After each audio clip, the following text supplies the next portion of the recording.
Hey guys, welcome back. I know it's been a while since I posted a video, but I've been just seeking God about some things He's been doing with me. But I want to share a message with you that I believe most of us know, but we need a refreshment of. And most of us don't know, so just study along, would you? The message and series God has gave me is called Putting Light to the Soul Wounded.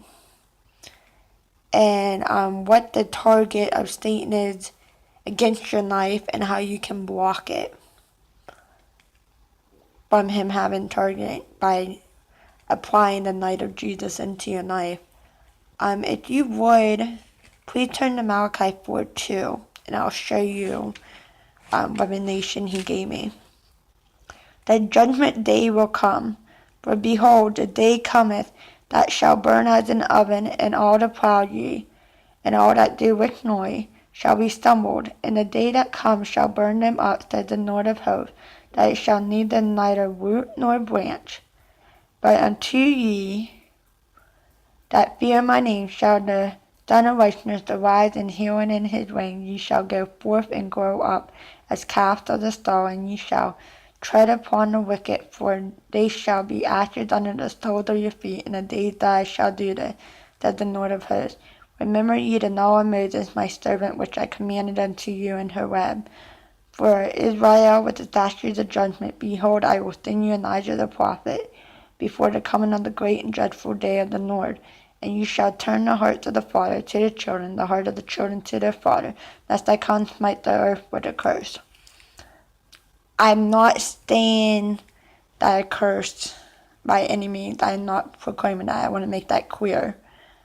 I am saying, though, that judgment is coming for those that choose to live in a wicked life, according to the scripture. But that's not my focus at this moment. I want to go back to verse 1 where it says, the Lord of hosts, thou it shall neither root nor branch to all that do wickedly. How can someone live wickedly if they're applying what John 15 says? I'm going to read from the Amplified. It says, I am the true vine, my Father is the vine dresser. Every branch in me that does not bear fruit, he takes away. Every branch that continues to bear fruit, he repeatedly prunes.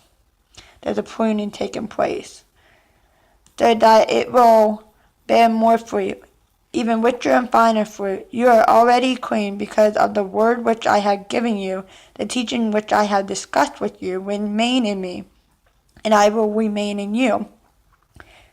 Just as no branch can bear fruit by itself without remaining in the vine, neither can you bear fruit, producing the evidence of your fruit, unless you remain in me. I am the vine, you are the branch. The one who remains in me, and I in him, bears much fruit, for otherwise, apart from me, that it cuts off from the vital union with me. There's a cutting away of things that are not of God in people's life. And that comes with the pruning process. You can do nothing. If anyone does not remain in me, he burns out like a broken off branch, and withers and dies, and they gather such branches and throw them into the fire, and they are burned. If you remain in me, my words remain in you, that if we are vitally united, my message lives in your heart. Ask whatever you wish, and it will be done for you. My Father is glorified and honored. Notice it says, my Father is glorified and honored by this. When you have borne much fruit and prove yourself to be true disciples, I have loved you just as the Father has loved me. Remain in my love, and do not doubt my love for you. If you keep my commandments and obey my teaching, you will remain my love, just as I have kept my Father's commandment and remain in his love. I told you these things so that my joy tonight may be in you, that you may be made full and complete and overflowing. Okay, very, very mouthful there. But I said in verse 6 of chapter 15, if anyone does not remain in me, he is thrown out like a broken off branch in the Amplified. that is powerful because it says neither rooted nor branch. I just told you about the branch, now I'm going to tell you about the root. Ephesians chapter 4 talks about being rooted in his love. Well, if we're not operating in love, then we're operating in wickedness. Because it said the fruit of the Spirit. Notice I said fruit, not fruits. Fruits, singular, of the Spirit is love, joy, peace, love, kindness. We cannot operate in anything else until we first have love operating in us and rooted in love and in his love. Then we see in verse 2 it says, but unto you that fear my name shall the Son of Righteousness arise in healing in his wing, and you shall grow forth and grow up as calf.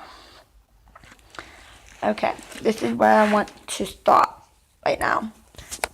The wickedness. Many people wonder why, we can't get breakthroughs, why we can't get healings. It's because it's wounds. And notice it said healing in his wings. In Psalms 91, it talks about God putting us underneath those that dwell in the secret place of the Most High shall abide in the Almighty. I just read it to you in John 15. So we see the soul man. We are made up of three people: the soul, the mind, the soul, the body, and the spirit. The soul is our heart. The soul man is made up of three elements: the mind, will, and emotions. So we see the soul, until it is born again, is imperfect. Born again in Christ, as John told, I can't even think of his name. John, it talks about being born again. So we see wounds of the soul in our life until that moment comes and we operate in grounded and rooted in love. So these wounds can cause soul pain, that can cause depression, it can cause rejection. How are they brought into our life? Well, that's easy. There's two ways. It's caused by sin that someone did to us, molestation, verbal abuse, false accusation. I could go on and on. Or it's caused by sin caused by you. Drinking more than just a little sip, cutting, adulterous, anything Galatians 5:22 through 25 tells you. So what is the target the enemy does on your life? We've been taught for years, come to Christ, everything will be wiped out. That's true, that's very true. But the Bible says, work out your own salvation with fear and trembling. Notice it says in verse, and let me go back here.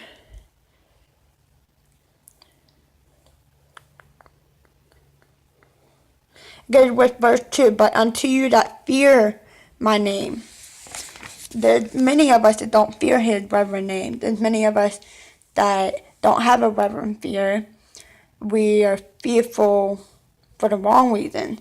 But 1 Timothy says, I did not give you a spirit of fear, but sound, peace, mind. Fear is a choice. We have a choice whether or not we live in fear or not. Or because fear is a direct insult saying, Lord, I trust you, but I can't trust you in this part of your life. I can't trust you with this. I can't trust you with that. And fear is a legal open door, if you would, that can cause Satan to attack us if we allow it. Notice how I said that, if we allow it. So that's what the target the enemy has for your life. We see in Psalms 143. I'm also going to read from the Amplified.